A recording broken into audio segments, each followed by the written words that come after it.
bakunzi b'ibikorwa vya Dikobu TV.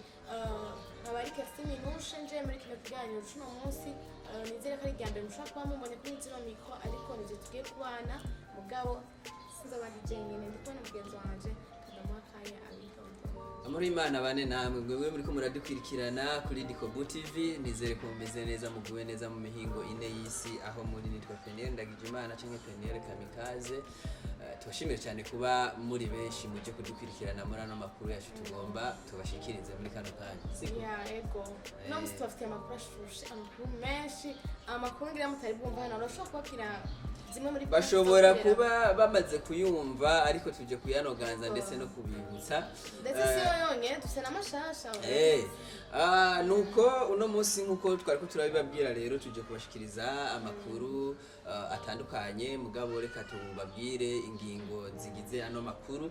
Nuko tugarutse muri sama, aho ubona ko abarundi baba mu mahanga bo bita Abadiaspora bahurikiye muri diaspora ndundi bafise ibikorwa bateguye bigiye kuba muri rinoci, aho ubona yuko ivyo bikorwa tuza kubigaruka ko byose tunababwire ingene bimwe muri byo bitunganijwe, ariko kandi turaza kugaruka neza na neza kuba diaspora canke abarundi baba mu gihugu ca Canada, aho ubona ko biteguriye igiteramo c'umuririmbyi Big Fizzo, mugabo ico giteramo kikaba kiriko kivugwa ko amajambo menshi atandukanye, harimwo mbere na bamwe bavuga yuko kitazoba bani ngo kizoba, mugabo Bad Boy ukaba afise itangazo basohoye.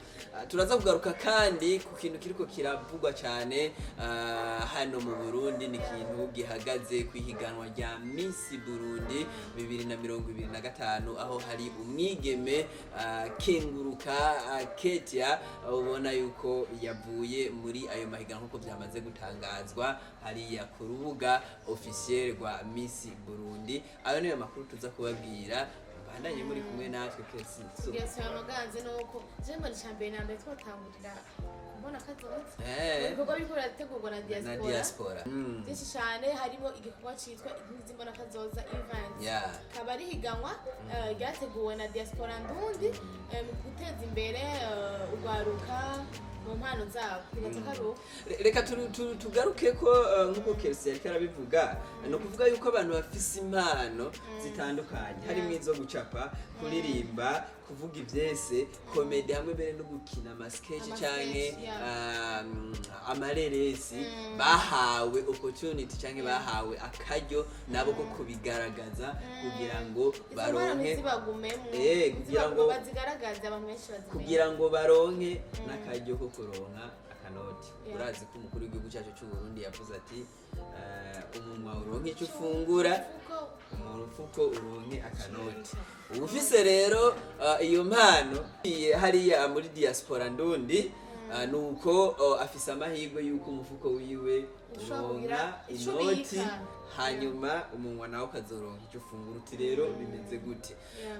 Diaspora ndundi ku munsi wa mbere ubusanzwe wayirongoye ku rwego rw'isi ndetse no ku rwego rwa Leta Zunze Ubumwe za Amerika, Samuel Ndayiragije yararemesheje ikiganiro ku bamenyesha makuru, aho yashoboye kuvuga ivyo bikorwa bateguye bazokora muri rinoci. Ivyo bikorwa nkuko Kelsey yari yababwiye, hariho ihiganwa bise inkingi z'Imbonakazoza event, hari ico bise Diaspora Homecoming second edition, hariho ico bise EAC Summit. Ivyo byose nibizobera hano mu gisagara ca Bujumbura ku murwa mukuru w'ubutunzi w'igihugu c'u Burundi. Duhere kuri inkingi z'Imbonakazoza event.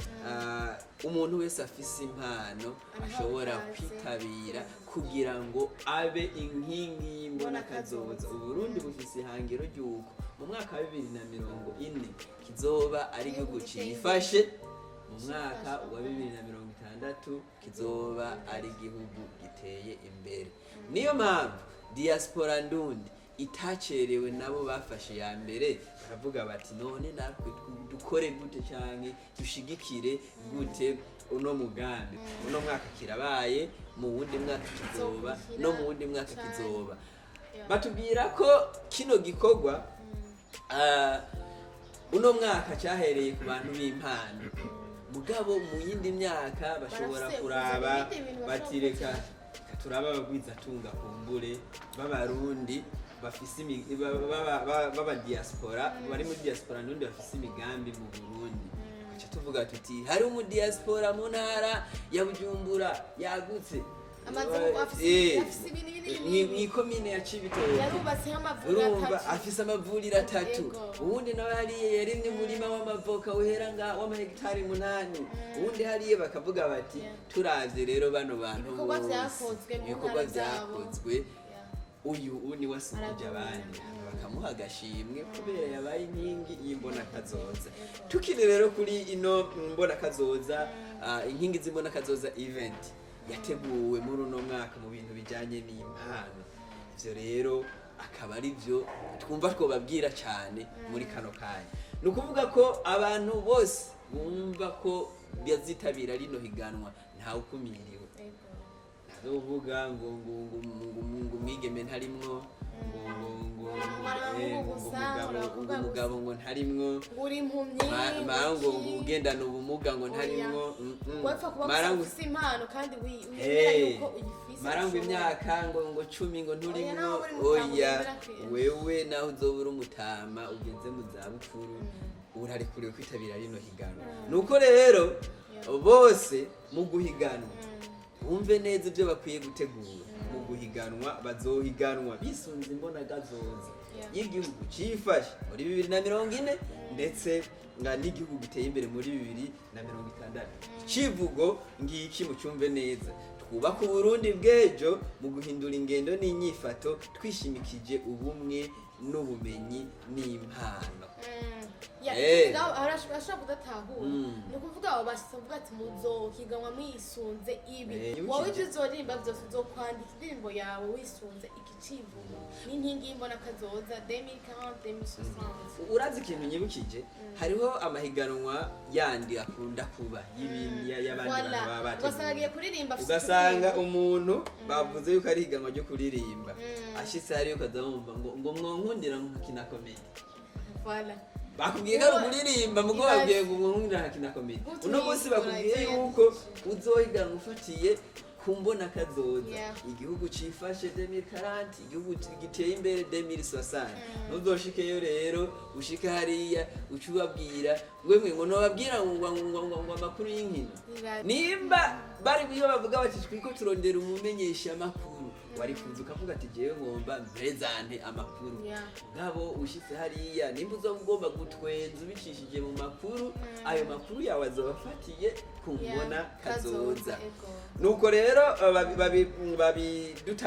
babidutahure ko, ariko kandi tubibutse ko rino higanwa rizobera mu ntara zose. Intara zose kugira ngo nababandi bari nk'ubu bavuze intara zose wumva ni ukuvuga igihugu cyose, mu ntara zose zigize igihugu cy'Uburundi. Voilà, aho bashatse yuko na wa muntu ari hagati mu gihugu ashikiye. Hari abantu rero mugabo bumvise intara zose baca bumva ngo Makamba, n'intara shasha, ngo Gitega, ngo Ngozi, ngo Kirundo, Muyinga, Cankuzo. Oya, aha ko tuvuga Burunga, Butanyerera, Buhumuza, Gitega, Bujumbura yagutse. Aha nibyo turiko turavuga. Rero barafise ukuntu bitunganijwe ku buryo mwese muzisangamwo muzosanga ibintu bimeze neza. Hari abantu baca bibaza ati none twebwe ibi bintu tuzobimenya gute? Mu kwiyandikisha nukuraba ino nimero tugomba tukubwire. Ni guteranya 257 ni kode y'igihugu cy'Uburundi. Nazabafasha zanta kwa amatelefone muri adesanse 77 115 115 plus 257 77 115 115. Ya uko iyo nimero ushobora guhamagara adresse sanzwe cyangwa ukaturunka ubutumwa bugufi bivanye na telefone ukoresha canke no kuri WhatsApp hose barashobora kukwakira. Ya kubw'ivyo akamesaje kawe ntihazogira umuntu yitwaza ngumva ngo je narabuze connection uzofumurondera ahantu uriri igiti cyangwa uje hejuru. Uretse wandika akamesaje. Wandika akamesaje. Tinashaka kwiyandikisha. Nitwa naka bahanaka nashaka kwiyandikisha mu nkingi z'Imbonakazoza event. Ikintu uzoca ukora rero uzoca uguma ukurikirana ibinyamakuru bitandukanye cyane Diko Yeah, TV uzokoma uzogumane urakora kuko dushobora dufite urutonde rw'abantu biyandikishije tukandika ati abantu biyandikishije bo mu ntara ya Burunga inaka muzohurira aha naha canke tugashobora kuvyuka dufise inkuru ivuga ati naka wari ku nimerizi twamubuze turamukeneye. yego voilà donc rero udadukwirikirana cyangwa udakurakwirikirana uzovuga uriyiba n'umunsi uravuga ati hinge ndarize bashizeko uzoca uronka update zikwiye kugira ngo utabire umaze kuba roteni uzohamagarwa nk'abandi uzurabwirwa amakuru yose uko ibintu bizoba byifashe muri kino gikorwa.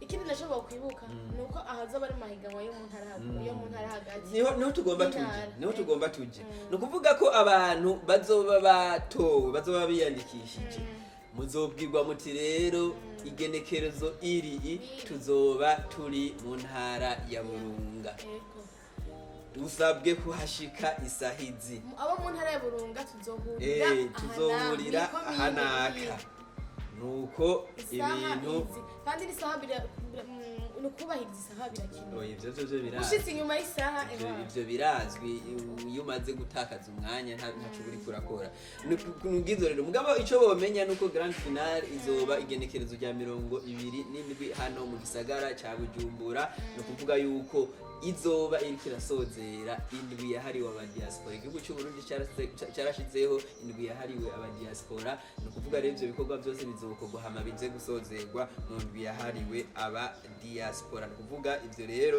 bizotangura bizoba mu ndwi ya 29 kugeza itariki ya 31.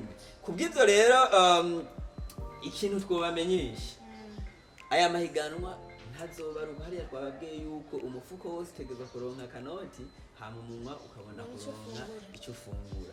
Tugaruke ku bushimwe buzotangwa umuntu azotsinda tuvuge nk'umuntu nk'abantu bazoba batsinze iyo turashika nk'abantu bazoba batsinze muri Burundi tatu ba mbere batsinze mu gisata cyo gucapa bazosigarana miliyoni 6 uwa mbere miliyoni 3 uwa kabiri miliyoni 2 uwa gatatu miliyoni 1 mu kuririmba gutyo gucapa gutyo nyene ivyeze gutyo nyene ukuvuga ko buri ntara izo bifise abantu 15 tufata imiliyoni 6 ugwize na 5 imiliyoni zingahe 30 nukuvuga ko buri ntara izotegeza gusigara miliyoni 30 cyangwa intara izi zitanu urumva muri abo bantu rero muri abo bantu batwaye miliyoni 30 nukuvuga bamwe ba mbere batwara miliyoni 3 nibazoba bahejeje nukuvuga abo bazoba batwaye miliyoni 3 ari batanu bazoba bafisemo 15 abo ntibazoba bahejeje bazoca bamanuka bajya ba mbere niko ndiko ndavuga bazoca bamanuka i Bujumbura baje Bujumbura rero bazoba baje guhiganwa ku rwego rw'igihugu. Abo muri Burunga bazohura nabo muri Bujumbura yagutse bahure nabo muri Butanyerera bahure nabo muri Buhumuza bahure nabo muri Gitega. Hariya hazoba havuye abantu bangahe abantu 5 ahandi 5 bose bateranije bazoca baba 25. Abo 25 rero bazogaragara no muri nibo bazogaragara muri grande finale. Wewe urashobora rero kujya guhiganwa amashansi ugasanga na yawe ugatwara izo miliyoni 3 kongera ukazibujumbura uhiganwa w'igihugu akabona twazijya miliyoni 3 urwego rw'intara agashanga ndakirira dufate nk'umuntu aririmba hari umuntu yorara amahano ari none agaca yicari yasiteye miliyoni 3 nazejeje akarusha umuntu ibaze uronse mu ntara miliyoni 3 iyo mbere ku nazotwara finale azoba abantu 25 bose yabakubise hasi Jese nibaza ko hari umuntu azohava yiyumvira kwirarana donc deja information azoba guma zironka sinibaza ko yohava agenda ngavyibagire kandi yatsi ko hazona baha amaformation kuri bazoba bagiriwe amahirwe gushika muri finale nuko hanyuma rero kino gikorwa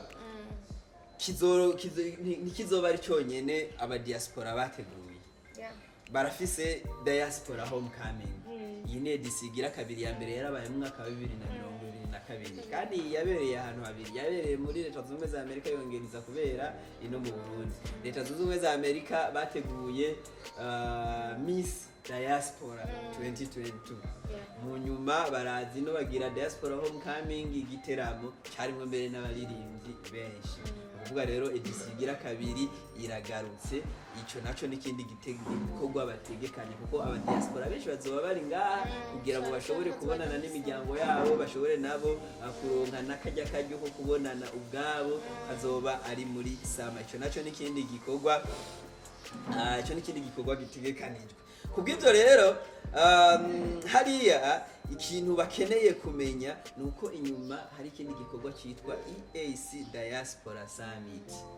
Iki ni igikorwa kizohuriramo n'indongozi za diaspora hano mu karere ka Afrika y'ubuseruko, kubera ni EAC East Africa mu karere ka Afrika y'ubuseruko. Ico naco n'ikindi gikorwa gitegekanijwe. Rero akaba ari byo bikorwa bitatu nyamukuru bitegekanijwe na diaspora ndundi muri rinoci. Ariko ikintu twogaruka kubabwira, uburongoye diaspora ndundi Samuel Ndayiragije yaravuze ati ibi bikorwa byose nubwo turiko turabikora birakeneye inkunga, support, intererano, birakenera uburyo. Kubw'ivyo rero akaba yarahamagariye aba diaspora, jewe nk'umurongozi wanyu ndakeneye yuko mwerekana ko mushigikiye Imbonakazoza. Kubw'ivyo muterere kugira ngo kino gikorwa kigende neza. Je nibanze ngira nko mu diaspora umuriyoni sikibazo muri mu diaspora kumva yuko utushobora gutora umuriyoni utange terere umuriyoni sikibazo mu kugira ushigikira igihugu mu Imbonakazoza. Amadolari amajana 5 ari nakwiye ni na desandora abarenga bari umuriyoni urenga, ariko uravyumva. Kubw'ivyo rero nizere yuko batereye ibikorwa bizogenda neza kandi bizoba ari byo, kandi kizoba ari gutera iteka igihugu nacyo kibone yuko bagishigikiye. We rero mu gihe ko kenshi muri samu usanga aba diaspora bari ino nico gikorwa kizoba muri ino samu, no kuvuga ngo woterera uzobona neza yuko ubwo buryo bwawe utabutaye kuko uzo ufise amahirwe yo kuza gushikira ico gikorwa cya finale kizoba kiko kirabera, uzobona byinshi, uzobona yuko yantera no vraiment kandi ikindi kintu nacyo no ku ntara barashobora kuvuga bati twebwe intara y'iwacu irabaye ya mbere vraiment muri cya gikorwa nakora irabaye ya mbere, cyangwa barashobora kuvuga bati twebwe intara y'iwacu vraiment ntitwobura miliyoni 30 abanyempano kugira tubashigikire mu Imbonakazoza. Kuna muvazokoreshwa miliyoni 30 mu murashobora muri abadiaspora murabashobora rero barashobora diaspora bari muri Canada miliyoni jana kushikwa ati mu ntari wacu hazavamo 30. Izo 30 uza buwa mbere izisigaye bazozikoresha muri finale cyangwa bakoresha ama formation ku ntara yabo bavuga ati two dushaka ko intara yacu biyambere il faut que mu forma bajya abana babaye abambere kubyo bageze Bujumbura ibintu bizoba bimeze neza. Je nizere rero yuko ku bantu muri ko muradukwirikirana muri diaspora ndundi iki gikorwa n'ikiwanyu n'umwanya wanyu namwe wo kwigaragaza mwerekane yuko aba diaspora mushigikiye Imbonakazoza. Urazigene biryoshe kubona nk'urubanza ariko rugana neza warabitera muna ufise mariage batanzemo nk'umuriyoni uri kuraraba ibisa neza abantu bari kuraranywa bifashe uravuga ati vraiment sinataye. Nuko rero nizere yuko ibintu bimeze neza, dutandukire igikorwa cy'aba diaspora bo muri Canada. Ari kwifuza ko bazoza ari benshi kuko hariya mu byavuzwe yaranavuze yuko ngo bafise agence de voyage. Yavuze yuko umudiaspora yifuza amurondere akatisha itike yose arabasha bitwaza ngo je wari utuntu tagenda neza ngisimbona ngo hariho urumva yarabivuze neza, yavuze ati agence de voyage irahari irafise uturusho. Utwo turusho nk'umwe akarorero ushobora gusanga ari kuvuga ati wewe amafaranga yarihe nimba ari tike ya $2000 ya rere tu yirihe, hanyuma uzoza uratanga idolari jana ku kwezi. Ego ntuyatangire rimwe wozoza turiha buke akona karusho hamukizira n'ukinezererwa ku kwezi uzuratanga idolari jana ivyo byose urumva navyo nyene no kwitura iyo agence hariya kugira ngo igufashe kuzoza. Ariko ku bantu batazoza na cyane bari muri Canada no mu micungararo hari n'abari kazini bashobora kuvuga bati twebwe turashobora kuduga muri Canada za Montreal, Quebec, hariya za hariya ni hariyo Quebec. Uwa mkuru wa Canada ni Ottawa.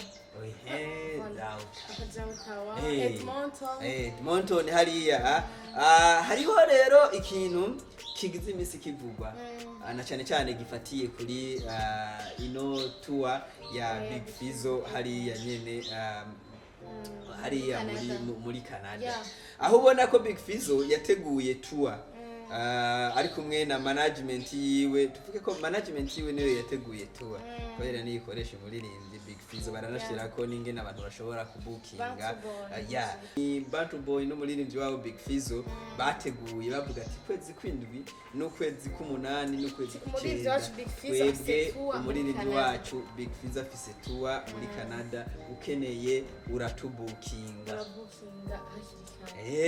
Hariya rero barasohoye mu nyuma baravuga bati hari abantu bamaze kubukinga. Ni kuvuga ko igenekezo rya 2026 ukwezi kw'indwi ati tuzoba turi Montreal, igenekezo ry'icenda ukwezi k'umunani tuzoba turi Ottawa, ati n'abandi mubandanye mu bukinga. Ariko mu nyuma yaho haje kuvugwa yuko bino biteramo bidakunda ko Big Fizzo bitazokunda ko ashika hariya muri Canada. Abantu bariyumvira ati ibintu nibiki. Mugabo twebwe twarabonye yuko Bantu Boy yasohoye communiqué de presse iremesha abantu babwira yuko ibiteramo bari amakuru bariko barumva atariyo yamara ibiteramo bizoba. Reka tumanze tubasomere rino tangazo Bantu Boy yasohoye kugira ngo mubyumve. Sinzi ko Kersi yodufasha akadusomera rino tangazo. Comme tout le monde, nous voyons circuler dans les sociaux depuis quelques jours une rumeur fomentée par un individu disant que la tournée canadienne de Big Fizzo prévue et confirmée cet été aurait été annulée.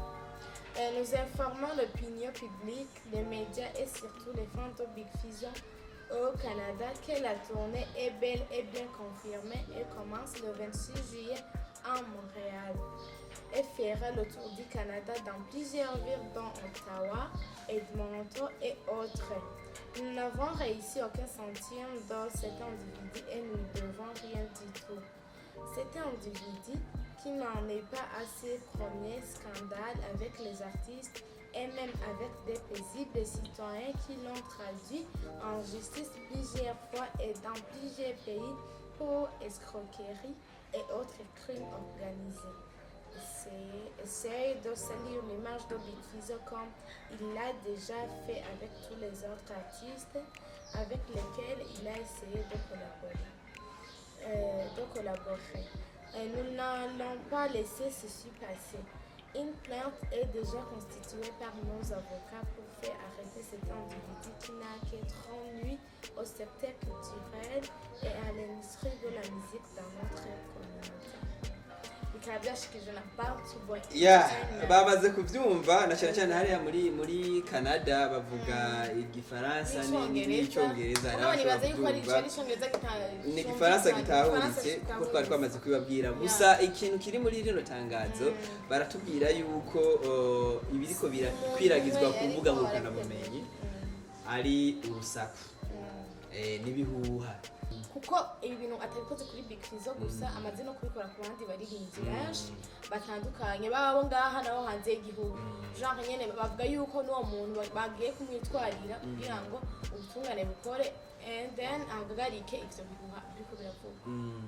nuko rero hariya baranavuga yuko bazofata ingingo zikenewe ariko kandi bakaremesha abantu yuko bazoba bari hariya atahubwo kandi muwandanye mubukinga muri Canada. Kubw'ibyo rero abantu bari muri Canada mwumve yuko Big Fizzo azoba ari ngaho, mukwiye kumushigikira nk'umuririmbyi wanyu ndetse mu Canada. Urazi kumva yuko muri Canada hariho nk'abarundi nk'amajana abiri ugasanga muri show ya Big Fizzo hariho abantu 15 umva ko bibaje mu bamwerekanye yuko umenga mushigikiye umuririmbyi wanyu. Kandi si muri Canada gusa n'abari muri Etazi barashobora kuvuga ni muri sama no ushobora kutaronsa kurushika ubuji wanyu mu Burundi mugabo akavuga ati ndose Burundi bwacu bazi kangene dufatanye nawe kuryohera bagasupporting umuririmbyi wabo. Jenizere rero yuko twosimba gatoyi tukava kuri iyo nkuru ya Big Fizzo, nizere ko mwamaze kuyumva. Hama dusimbire hariya muri Miss Burundi 2025 hariya Diaspora yarigeze gutegura Miss Diaspora 2022. Shobora kuba ariko araturaba kuri Dikobuti. Ugasanga nazoza rega mu nkingi z'Imbonakazoza. Ugasanga azoza mu nkingi z'Imbonakazoza. Turamuhaye ikaze hano kuri Dikobuti TV kugira ngo tuzoshobore kuganira nawe tunamubaze ingene bimeze. Nituzi neza na neza yuko manda yiwe yaheze ariko igituma bitasubiye kuba kumbure hari umunsi tuzoba turi kumwe na president wa Diaspora ngaha kuri plateau tuzomubaza ati kubera iki rijya higanwa itasubiye kuba n'ibindi nyene bitandukanye. Ariko ico nibuka yatwaye imodoka kandi nziza cyane. Urumva ibintu bya Diaspora bitwaye imodoka bisi yatwaye imodoka kandi nziza cyane. Kubw'ibyo rero tugaruke muri Miss iriki bangaha mu Burundi, ubona ko iriki irategurwa na societe bita Ingo. Ino societe rero ikabisanzwe irongowe n'uwo bita Madame Rosaline Kamariza. Benshi bakunze kumutazira cyangwa bakunze kumuhamagara Rosa. Nuko rero ku munsi nuko bakaba basohoye itangazo rivuga yuko uno mwigeme yitwa Kenguruka Delia Shenes Ketina yavuye mwihiganwa rya Miss Burundi 2025. Tumaze duhagarare ngaho ihiganwa rya mbere muri kuva Miss yaba ndayibona nka sezo ya football nibo batangura mu 9 cyangwa mu 8 bakaza mu kwa gatanu finale ukazabumva ngo dutanguye ngo itariki 8 z'uko-8 ngo finale ngizo bitariki 31 z'ukwa gatanu mu mwaka uza. Rino higanwa ryaratanguye bariyandikisha kandi hiyandikishije abigeme batari bake, hanyuma baraja mu majonjora baragira ico bise quart de finale yabaye kabiri, hari yabereye Igitega, hari yabereye Ngozi ya bien sûr, hanyuma baramanuka baragira demi finale yabereye Bujumbura yabereye Bujumbura. Nuko rero ujya mu quart de finale zabaye zitatu. Rero kuvuga zabaye twabanye ari benshi cyane peut-être kuko Igitega ndayibuka iya mbere yari umwaka yarimo abakobwa benshi rino yaririmbye mu Ngozi. Igitega sinibuka umuririmbyi yaririmbye. Hariho iyindi Monia Fleur yaririmbye ngaha igihe ari quart de finale burya demi finale ibaye vuba yonye basigarana abigeme 15 bo bagiye muri finale. Muri abigeme 15 rero uno Kenguruka yarimwo ni nimero 32 mugayo nimero 32 ni muri bose harimo ababiriyemo mu gice cya kane n'ibiki ni nimero yatanguranye basi urumva. Kubw'ibyo rero basohoye itangazo tubwira ati kubw'ubugwayi afise uno mwigeme aravuye mwihiganwa. Baranavuga yuko habaye ibiyago birebire. Trait de la candidate Kenguruka Delia Shenes Ketina du concours Miss Burundi 2025. La société Ingo SA, organisatrice de la compétition Miss Burundi, annonce le retrait officiel de la candidate Kenguruka Delia Shenes Ketina dans l'édition 2025 pour des raisons médicales. Cette décision, prise après une réflexion, reflète son engagement à prioriser sa santé. Nous tenons à exprimer notre profonde gratitude à Fanny Kenguka pour sa participation et son implication exemplaire tout au long de cette aventure. Son parcours a été marqué par un esprit d'engagement et une représentation remarquable des valeurs du concours. L'organisation respecte pleinement sa décision et lui souhaite un prompt rétablissement ainsi que beaucoup de succès dans ses projets futurs. Nous réaffirmons notre engagement à promouvoir les valeurs de leadership, d'élégance et d'engagement citoyen portés par Miss Burundi. Nous remercions le public pour son soutien continu et souhaitons pleine réussite aux candidats restants pour la suite de cette édition 2025. Tangazo ryashikirijwe urongoye isosiyete Ingo. Nibaze yuko ngaha ni ibintu byinshi bavuzemo bavuze yuko ivyo nibihuha ingwara n'amaguru twebwe nk'abamenyesha makuru hariya batubwiye yuko yavuye mu ihiganwa ntiyahagaritswe n'ubundi yavuye mu ihiganwa inyuma y'ibiyago byimbitse yavuye mu ihiganwa hasigaye yabigeme 14 kubera ingwara mbega iyo ngwara twe dushaka kumenya ni ingwara nyabaki iyo ngwara rero atari bo bayivugiye twebwe nta makuru turaronka iyo ngwara atari we ayivugiye uwo mwigeme twebwe ntiturayimenya ibiriko biravugwa byose ku marezo sosio dufate yuko ari ibihuha hariho ibinyamakuru bimwe bantunge hari ibinyamakuru bimwe byihaye ijambo ku mbuga ngurukanabumenyi biriko biravuga yuko bamwe bati ashobora kuba yibungenze abandi nabo bakavuga bati ngo uwo mubiri wiwe umva barafata kunongana bagashaka kugerageza uwo mubiri wiwe ashobora kuba afise ingwara yo gukama amaraso yo bita anemia oya mugira umuntu agenda n'umugera wa sida ntibamunena bamubuza muri misi umva kandi oya ari bibaye by'umugera wa sida bari kuba barabapimye kera umugera wa sida tugerageje kwibutsa abantu umuntu agenda n'umugera wa sida ni umuntu nk'abandi kandi ibikorwa akora ni nk'iby'abandi bakora kuko umugera wa sida ufise amastade ugiye umuntu ageze kuri stade ya agoni ni kuvuga ko uyu atawuco aba agishoboye ibyo nabyo si ku mugera wa sida gusa ni ku ndwara zose ugenda na diabete yageze kuri nivo yo kuri agoni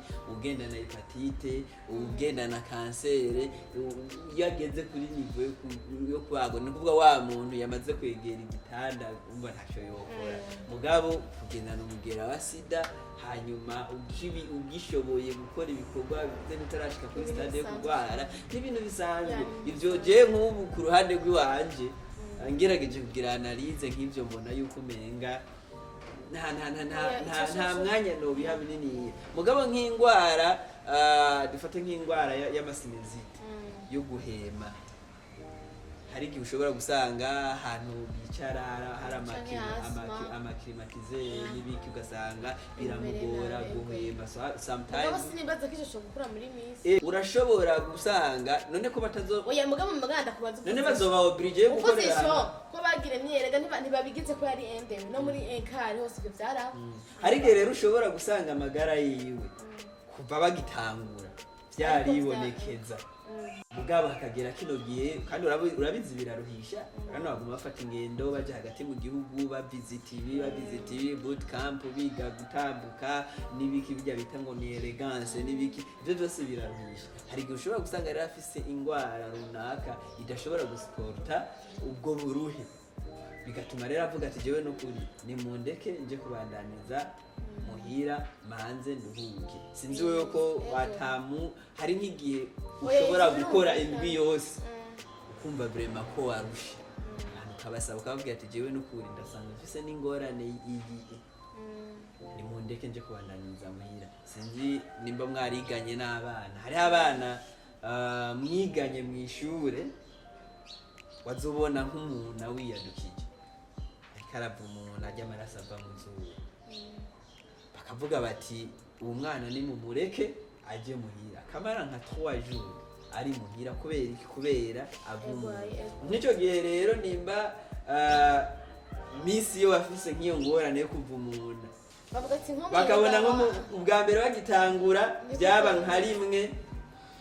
nka rimwe mu kwezi basi mugabo bakabona aho bageze uno munsi biraza hirya byo bikaza ntabagikwirikirana neza ibikorwa ariko twofatira ku ngwara kuko nta makuru tuzi batubwiye yuko ari ingwara mu gihe ngwara ntayo tuzi twumve ko ari ibintu bishika kandi bibaho turindire rero final cyangwa turindire izindi sortie mediatique canke natwe tugiye gutohoza tubazanira inkuru tomoza tubwira neza na neza ivyo ari byo byatumye uno mwigeme kenguruka ava muri Miss Burundi 2025 nizere rero ko ibintu vyari bimeze neza kandi abadukurikiranye baryohewe yego abatagize ico batahura cyangwa bafise ico bashaka kutubaza niyo mpamvu hariho ngaho commentaire muraho ikaze mwandike mubaze ico mushaka cyangwa amakuru mukeneye tuzoyabazanira nico tubereyeho ngaho ibiganiro nk'ibi muzohora mubironka by'ama update agezweho ariko kandi tuzobazanira n'abatumire ngaha bashobore kubabwira ibintu byinshi banabasangize experience hariho abarundi bari mu mahanga bafise ibintu byinshi bamaze gukora ngaha mu Burundi tutazi hariho nk'aborora ifi hariho aborora ingurube hariho aborora inkwavu hariho abarimye amavoka hariho abarimye imicungwe hariho abubatse amahoteli harabagzene ivyo byose turabikeneye ngaha na cyane ko kenshi wamubona nk'abantu bavuze ngo burya n'ibitaro byanaka ukaba wumva ati uwo muntu ni iby'umuntu aba mu mahanga gusa byagenze gute uwo naka byagenze gute niyumvire aze yinvestise ngaha mu Burundi yubaka ibitaro ibyo byiyumviro byaje gute n'ibindi bitandukanye turasabye ubufasha bwanyu abantu muturaba muri mu mahanga hari nk'umuntu nk'ubu nk'akarorero usanga ari Tanzania akavuga ko atari mu diaspora kumbe umuntu ari Tanzania nawe no mu diaspora ugasanga nk'ubu afise nk'imangazine nirurangiranwa niwe barangura ko ivyuma byose vy'imiduga ubwo arashaka kuyimenyekanisha mugabo ntavuga ati jewe burya navuye mu Burundi gutya ndazi no nkora gutya mpakaza abantu bangana uko bigenda ubu rero ndiko nditeza imbere mu Burundi maze gukora ibi n'ibi ivyo byose tuba tubikeneye ngaha kuri Dikobo TV tubashimire mwebwe mwadukurikiranye kuva tugitangura kino kiganiro gushika no ku musozo wacu twizere kandi ko utubakira gushika ugiheze turagira subscribe aho tarayigira turagomba tukubitse kandi kandi subscribe ushayaringe kugira na bagenzi bawe babashe bamwe baronka izi nkuru shasha tugenda tugushikiriza kandi twizere ko baryohewe cyane ciao reka namugenzi wanje abasezereye jewe ndababwira ntamahoro y'Imana bandanye kubana namwe aho muri hose mugira aho muba mwubahwe tuzosubira mu kindi kiganiro cyangwa tuzosubira mu yandi makuru tuzoba tubazaniye hano kuri Dikobo TV.